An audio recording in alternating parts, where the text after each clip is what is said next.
नमस्कार, आपका स्वागत है हमारे YouTube चैनल शिक्षा सखा पर। आज मैं आपके लिए लेकर आई हूँ कक्षा 4 की पाठ्य पुस्तक परिवेश अध्ययन झरोखा का पाठ 18। पाठ का नाम है बात मानचित्र की। इस वीडियो में हम इस पाठ को पढ़ेंगे और इसके प्रश्न अभ्यास करेंगे। पिछली वीडियो में मैंने आपको पाठ 17 आशियाना पाठ को पढ़ाया था और उसके प्रश्न अभ्यास करवाए थे। अगर आप मेरे चैनल पर नए हैं और अभी तक आपने मेरे चैनल को सब्सक्राइब नहीं किया है तो प्लीज़ मेरे चैनल को सब्सक्राइब कर लें और बेल आइकन को ज़रूर दबाएं। मैंने अपने चैनल की प्लेलिस्ट में सब्जेक्ट वाइज लिस्ट डाली हुई है। आप जिस भी सब्जेक्ट के लेसन को देखना चाहते हैं मेरे चैनल की प्लेलिस्ट में जाकर उसे देख सकते हैं। तो चलिए पाठ की शुरुआत करते हैं। पाठ 18 बात मानचित्र की। दिशाओं की दोहराई। रेखा ने स्कूल की लाइब्रेरी से किताब लेकर एक कहानी पढ़ी। कहानी में एक जगह लिखा था कि राजा का नाम चारों ओर फैल गया। वह सोचने लगी चारों ओर यानी चारों दिशाओं में, पूर्व, पश्चिम, उत्तर और दक्षिण। रेखा को याद आया कि तीसरी कक्षा में उसने रेखा चित्र और दिशाओं के बारे में पढ़ा था। उसने झट से कॉपी पेंसिल उठाई और कॉपी में अपने घर को 2 तरीकों से बना दिया। अगले दिन उसने अध्यापिका को अपनी कॉपी दिखाई। चित्र या रेखा चित्र। सुरेखा मैडम देखो, मैंने 2 तरीके से अपने घर को कॉपी पर दर्शाया है। तो देखिए, एक जगह तो घर का पूरा नक्शा कि किस तरह से घर बना हुआ है, एक है उसको बनाने के लिए किस तरीके से नक्शे को बनाया गया है। तो ये देखिए, कमरा है, बैठक है, फिर दूसरा कमरा है, बरामदा है, रसोई घर है, स्नान घर है और शौचालय है, फिर गेट है। देखो और बताओ, सुरेखा द्वारा बनाए गए चित्रों में से घर का चित्र कौन सा है? उत्तर है पहले तरीके से बनाया गया चित्र। नंबर 2, जो चित्र नहीं है उसे क्या कहते हैं? उत्तर है जो चित्र नहीं है उसे रेखा चित्र कहते हैं। इनमें से जो घर का चित्र नहीं है वह रेखा चित्र है। तुम भी अपने घर का रेखा चित्र बनाओ। तो देखिए, इस तरह से पीछे जाल है, 2 रूम है, उसके बाद किचन और लॉबी है, फिर मेन गेट है और एक तरफ ड्राइंग रूम है। चिन्ह और रेखा चित्र। गर्मी की छुट्टियों में सुरेखा अपने मामा के गांव गई हुई थी। उसके मामा की बेटी रीना तीसरी कक्षा में पढ़ती थी। दोनों में गहरी दोस्ती थी। रीना सुरेखा को अपना स्कूल दिखाने के लिए ले गई। सुरेखा, रीना तुम्हारा स्कूल तो बहुत अच्छा है। रीना, हाँ अच्छा है। तुम्हारा स्कूल कैसा है? सुरेखा, मेरा स्कूल भी अच्छा है। काश मैं भी तुम्हें अपने स्कूल में ले जा सकती, पर कोई बात नहीं, मैं तुम्हें अभी अपना स्कूल दिखाती हूँ। रीना, वह कैसे? सुरेखा, कागज पर बनाकर। रीना, इतने बड़े स्कूल का चित्र कागज पर कैसे बनाओगी? सुरेखा, चित्र नहीं, मैं रेखा चित्र बनाऊंगी। रीना, कैसे?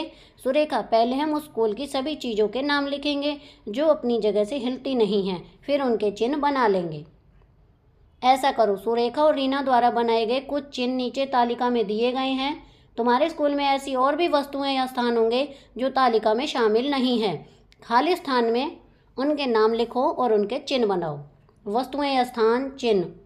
शौचालय का चिन्ह है ये। मिड डे मील किचन का चिन्ह है। पानी पीने का स्थान। कक्षा कक्ष। मुख्य अध्यापक का कमरा।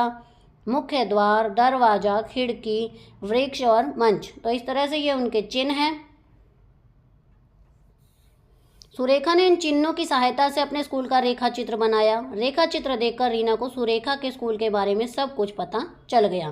तो सबसे पहले दिशाओं के बारे में जाना, उसके बाद उसने इन रेखा चित्र को बना दिया। जैसे कि कक्षा 1, कक्षा 2, कक्षा 3, कक्षा 4 और कक्षा 5 ये कमरे हैं। उसके आगे बरामदा है और आगे रसोई है, किचन है, पानी पीने का स्थान है और मुख्याध्यापक का कमरा भी है। तो इस तरह से उसका स्कूल बना हुआ है। देखो और बताओ, सुरेखा के स्कूल का मुख्य द्वार किस दिशा में है?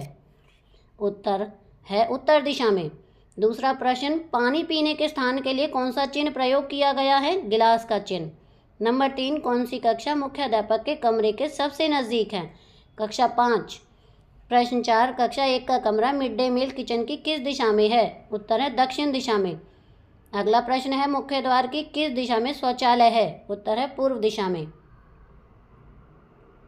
बुआ का घर। सुरेखा की दूर की रिश्ते की बुआ भी उसी गांव में रहती थी। इससे पहले सुरेखा जब कभी उनसे मिलने जाती तो हमेशा रास्ता भूल जाती थी। सुरेखा ने तय किया इस बार वह रास्ते को ध्यान से देखेगी कि रास्ता कहाँ कहाँ पर मुड़ता है और रास्ते में क्या क्या आता है। वह उसका रेखा चित्र बनाएगी ताकि फिर कभी रास्ता ना भूले। ऐसा करें अपने घर से स्कूल तक के रास्ते को ध्यान से देखो। रास्ते में आने वाली सभी चीज़ों व स्थानों के चिन्ह बनाकर रास्ते का रेखा चित्र बनाओ। ध्यान रहे घर व स्कूल भी दिखाने हैं। तो ये देखिए, ये घर, अस्पताल, डाकघर, पार्क, मंदिर, मुख्य मार्ग, रेलवे लाइन, दुकान, बस स्टॉप और स्कूल। तो यहाँ पर आप चिन्ह बना सकते हैं उनके। घर से स्कूल तक के रास्ते का रेखा चित्र। ये देखिए घर, उसके बाद अस्पताल, पोस्ट ऑफिस, फिर इसी तरह से ये देखिए पूरे बना रखे हैं और लास्ट में स्कूल है। मापक और मानचित्र। सुरेखा को रेखा चित्र बनाते देखकर रीना ने भी उसी रास्ते का रेखा चित्र बनाया। उन्होंने रास्ते में आने वाली चीज़ों व स्थानों के लिए नीचे तालिका में दिए गए चिन्हों का प्रयोग किया, लेकिन जब उन्होंने अपने अपने रेखा चित्रों का मिलान किया तो पाया कि दोनों रेखा चित्र अलग अलग दिखाई दे रहे थे। तो इस तरह से देखिए, एक सुरेखा ने बनाया है और एक रीना ने बनाया है। वस्तु या स्थान का नाम, चिन्ह, दुकान, पार्क, पेड़, head pump, bus stop, school, मामा जी का घर, अस्पताल और बुआ का घर। तो इस तरह से उन्होंने चिन्ह बनाए। आगे सुरेखा दौड़कर अपने मामा जी के पास गई और पूछा, मामा जी, एक जैसे चिन्ह होने के बावजूद भी दोनों रेखा चित्र अलग क्यों दिख रहे हैं?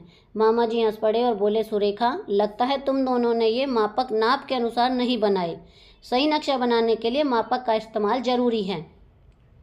सुरेखा, मामा जी, मापक क्या होता है? मामा जी, मानचित्र नक्शा पर अंकित दो बिंदुओं के बीच की दूरी और पृथ्वी पर उन्हीं दो स्थानों के बीच की वास्तविक दूरी के अनुपात को मानचित्र का मापक कहते हैं।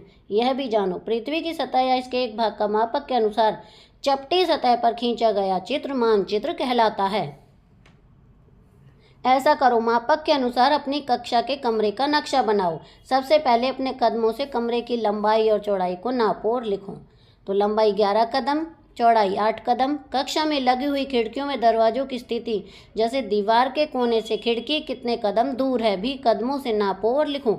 नक्शे का मापक इस प्रकार बनाओ, 1 कदम बराबर 1 सेंटीमीटर। अब लिखो, लंबाई 11 सेंटीमीटर, चौड़ाई 8 सेंटीमीटर। मापक के अनुसार कॉपी में नक्शा बनाओ। नक्शे के लिए मापक जरूर लिखना। तो देखिए यहाँ पर चौड़ाई 11 सेंटीमीटर जो इसकी लंबाई है और चौड़ाई है 8 सेंटीमीटर। आओ ये करें। सुरेखा अपने घर का रास्ता भूल गई, उसे उसके घर तक पहुंचाओ। रास्ता ढूंढकर उसमें रंग भरो। रास्ते में आने वाली वस्तुओं तथा स्थानों को पहचान कर उनके नाम लिखो। तो देखिए सुरेखा अपने घर किस तरह से जाएगी, मैंने इसमें निशान लगा दिया लाल कलर से। और रास्ते में जो भी चीज़ें आई हैं, सबसे पहले पेड़, दुकान, अस्पताल, घर, कुआं, तालाब, स्कूल, बस स्टॉप और डाकघर, उन सबके ये चिन्ह हैं। आगे हरियाणा का मानचित्र देखो और लिखो। हरियाणा राज्य में जिलों की संख्या, उत्तर है 23 जिले। तुम्हारे जिले का नाम फरीदाबाद है। आपके जो जिले का नाम हो वो आप लिख देना। तुम्हारे जिले के 3 पड़ोसी जिलों के नाम, तो मैंने यहाँ पर पल, गुड़गांव और मेवात लिखा है। आप भी जो आपके नज़दीक हों जिले हों, आप उनका नाम लिख सकते हैं। आगे भारत का मानचित्र देखो और लिखो। तो ये भारत का मानचित्र है, देखिए मैं इसे छोटा करके आपको दिखाती हूँ। ये हमारे भारत का मानचित्र है।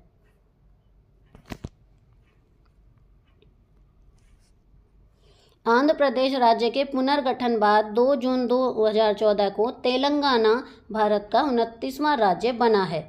हमारे देश और उसकी राजधानी का नाम, देश भारत, राजधानी है दिल्ली। आगे है हमारे देश में राज्यों की संख्या 29 राज्य।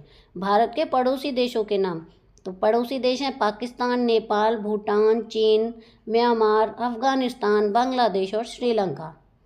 नीचे लिखे राज्यों की राजधानियों के नाम। राज्य हैं राजस्थान की राजधानी जयपुर, कर्नाटक की बेंगलुरु, मध्य प्रदेश की भोपाल, असम की दिसपुर, जम्मू और कश्मीर की श्रीनगर। आओ परखें क्या सीखा। प्रश्न है ग्रामीण और शहरी घरों में कोई 2 भिन्नताएं लिखो। इसका उत्तर है नंबर 1, ग्रामीण घर कच्चे होते हैं जबकि शहरी घर पक्के होते हैं।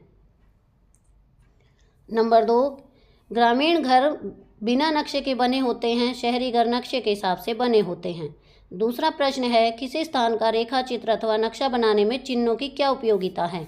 उत्तर है चिन्हों की सहायता से चीज़ों को मानचित्र पर अच्छी तरह से दिखाया जा सकता है और उन्हें पहचानने में भी आसानी रहती है।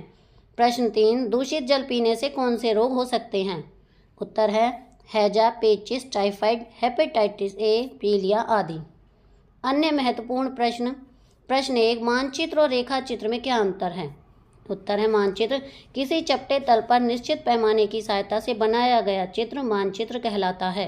रेखा चित्र बिना पैमाने की सहायता से बनाए गए किसी स्थान के चित्र को रेखा चित्र कहते हैं। प्रश्न 2, मानचित्र के प्रमुख तत्व कौन कौन से हैं? उत्तर है, 1 पैमाना, नंबर 2 दिशा, नंबर 3 संकेत। प्रश्न 3, मानचित्र पर चिन्हों व संकेतों का प्रयोग क्यों किया जाता है? उत्तर है, मानचित्र बनाने व समझाने की प्रक्रिया को सरल बनाने के लिए मानचित्र पर चिन्हों व संकेतों का प्रयोग किया जाता है। दिशाओं को मानचित्र पर किस तरीके से दिखाया जाता है? उत्तर है, मानचित्र पर दिशाओं को सामने दिए गए तरीके से दिखाया जा सकता है, जैसे कि पूर्व पश्चिम, उत्तर दक्षिण। प्रश्न 5, अंबाला जिले के पड़ोसी जिलों या राज्यों के नाम लिखो। उत्तर है, जिले पंचकुला, कुरुक्षेत्र, यमुनानगर। राज्य हैं पंजाब और हिमाचल प्रदेश। तो यहाँ पर हमारी वीडियो खत्म होती है। अगली वीडियो में मैं आपको पाठ 19 एक कदम स्वच्छता की ओर पाठ को पढ़ाऊंगी और उसके प्रश्न अभ्यास करवाऊंगी। आपको मेरी ये वीडियो कैसी लगी मुझे कमेंट करके ज़रूर बताएं। वीडियो को लाइक करें, शेयर करें और चैनल को सब्सक्राइब करना ना भूलें। Thank you.